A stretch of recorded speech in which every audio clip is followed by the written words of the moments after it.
Bom, pessoal, essa é a última parte da nossa introdução à revisão sistemática. Nós vamos falar agora de um tópico que é o tópico da extração das informações.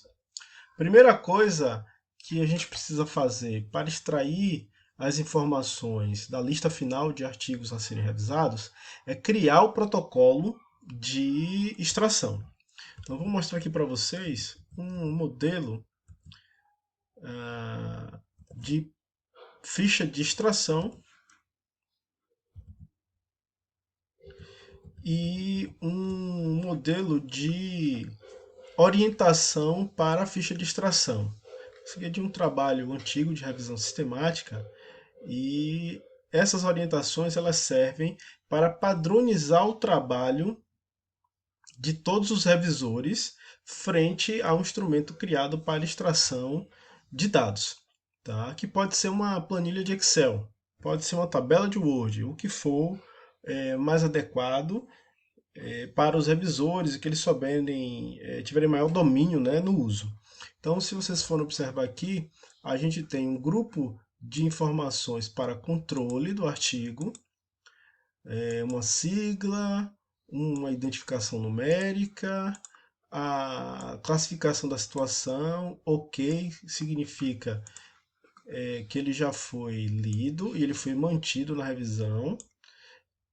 EX significa excluído da revisão porque, após a leitura na íntegra, ele não se adequou realmente aos critérios de inclusão na revisão. E motivo da exclusão é para a gente descrever por que aquele que está marcado com EX foi excluído. Então, isso tem que ser feito por todos os revisores que trabalham independentemente, para depois ser possível uma comparação e um julgamento, porque um revisor A pode ter excluído um artigo que o revisor B manteve. Depois tem um grupo dos dados da identificação. Então, entram lá o primeiro autor, o ano, o país em que o estudo foi realizado, a população que foi pesquisada, o tipo de amostragem, se foi probabilística ou não probabilística, o N amostral, a faixa etária incluída, e aí a gente pode encontrar estudos que descrevem, né, claramente, foram incluídos indivíduos de 20 a 45 anos. Às vezes eles só dão a média da idade, média de desvio padrão. Então é interessante para faixa etária a gente ter todas essas informações. Idade mínima e máxima, se estiver disponível, ou a média de desvio padrão da idade da população, se não estiver disponível. Sexo, masculino, feminino, ou incluiu ambos os sexos, né, masculino e feminino. Tem estudo que só inclui homens, tem estudo que só inclui mulheres, tem estudo que inclui ambos os sexos. Tá? E observações sobre a amostra, qualquer outro tipo de informação adicional que não coube nessas variáveis aqui de extração de dados. Depois a gente vai para informações mais específicas da revisão. Não existe um modelo único de ficha de extração ou de protocolo de extração de dados. O que o protocolo de extração de dados vai ter depende da questão de investigação. Veja, toda hora eu insisto nisso, né? É porque realmente é muito importante. A questão de investigação, ela é crucial na pesquisa científica e ela vai orientar quais as informações a gente vai precisar extrair de cada um dos artigos incluídos na revisão. No meu caso aqui, como eu queria revisar características psicométricas de instrumentos digitais avaliando a atividade física de crianças, então eu queria saber o tipo, que informações eram coletadas sobre atividade física, se coletava duração, intensidade, frequência, tipo de atividade física, por quanto tempo era registrada a informação do questionário, se é por minuto, horas, dias, se era na semana habitual, se o questionário ele tinha figuras que ilustrassem os tipos de atividade, o tempo transcorrido, a intensidade, se era um instrumento digital, ele tinha sons indicativos das ações, qual o tipo de desfecho, né, a partir dos dados coletados, se avaliava e classificava o nível de atividade física ou simplesmente calculava o gasto energético total da atividade física. Enfim, são informações muito específicas para o meu objeto naquele momento. Então eu vou criando essas variáveis que me possibilitam ir extraindo a informação de forma objetiva de cada um dos artigos.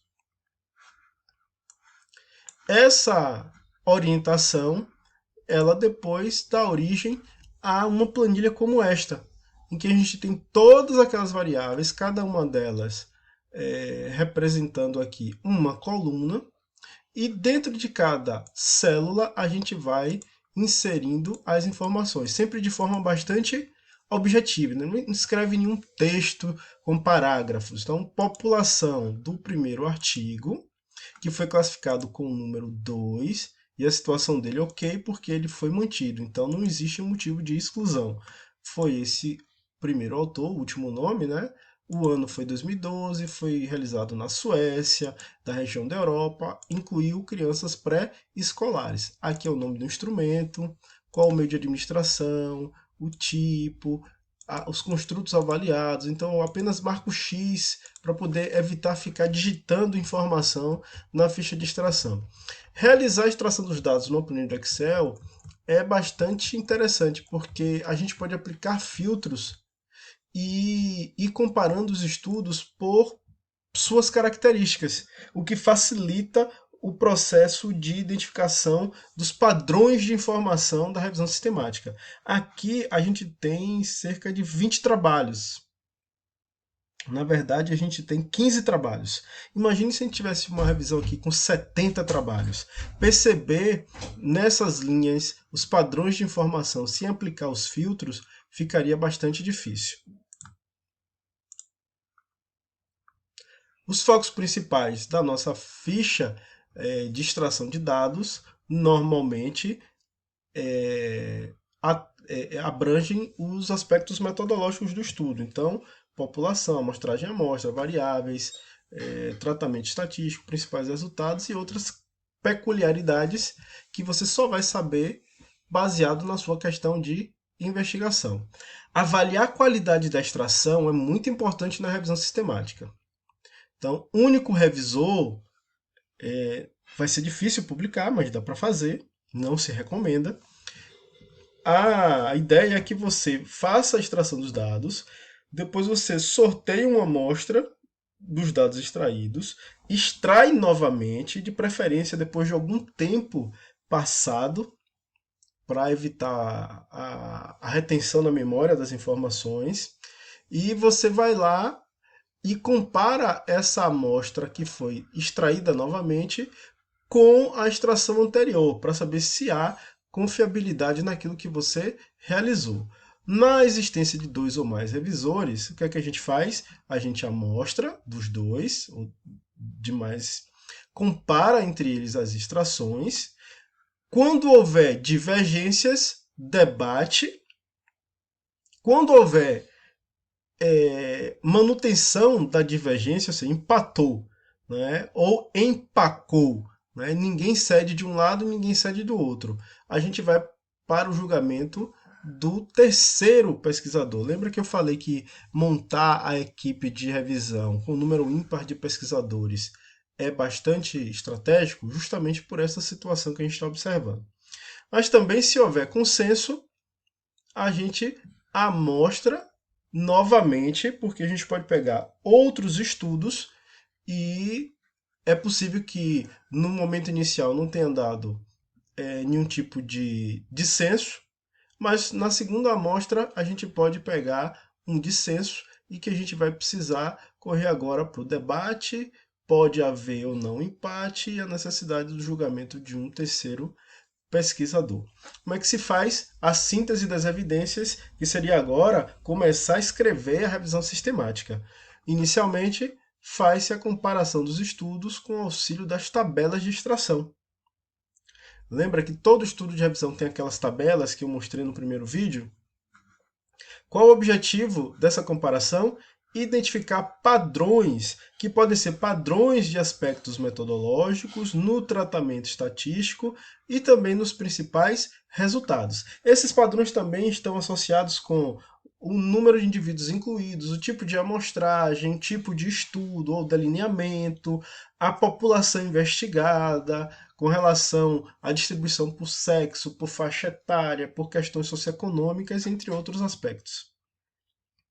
Aqui eu tenho um exemplo de uma síntese de evidências que inicia com a frequência simples. Então, esse estudo aqui de revisão sistemática de mudanças na atividade física durante a adolescência, se a gente for observar aqui, é uma síntese apenas do que está escrito na apresentação dos resultados. Então, uma síntese dos estudos de acordo com algumas características está apresentada na tabela 2, analisando os dados de 26 estudos, 40%, ou seja, 10 estudos incluídos, foram realizados nos últimos 11 anos. A maior parte foram feitos nos Estados Unidos. Os tamanhos amostrais foram distribuídos entre 3 grupos, menor que 200 indivíduos, entre 200 e 999 e maior ou igual a 1.000 indivíduos. Então a gente tem uma sumarização de características de identificação desses estudos. Esse outro estudo também faz algo parecido. Então, eles começam descrevendo que identificaram mais de 15.000 trabalhos, combinando os 2 métodos de busca, né, em base eletrônica e a busca ativa nas referências dos artigos. Né? Aí 66 estudos atenderam os critérios de elegibilidade. Dentre eles, 41 haviam analisado o foco do trabalho. Né? Enfim, eles vão fazendo essa análise descritiva. Como é que a gente faz a interpretação das sínteses de evidências?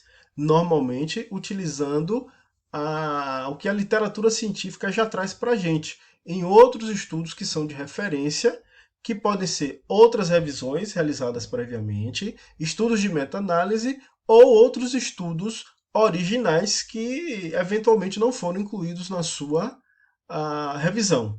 É muito comum que os caminhos da síntese de evidências exijam outras informações de artigos, às vezes de outras áreas, por exemplo, da área da estatística, da área da matemática, da área de saúde pública, que não são necessariamente o foco da revisão, mas a gente descobre padrão de informação na revisão que exige que a gente discuta de maneira bastante madura aquilo que a gente encontrou. Como redigir? É simples, é muito parecido com a redação de qualquer outro artigo. Tem uma introdução, em que a gente faz uma contextualização da questão de investigação, mostra a relevância de realizar esta revisão e mostra a questão de investigação, descreve nos métodos todo o processo de busca, seleção e tratamento dos artigos revisados. Os resultados eles são descritivos, similar ao que eu mostrei no exemplo anterior, e a discussão é a comparação dos resultados com o que a literatura traz e a busca, principalmente, de explicações para aquilo que foi encontrado.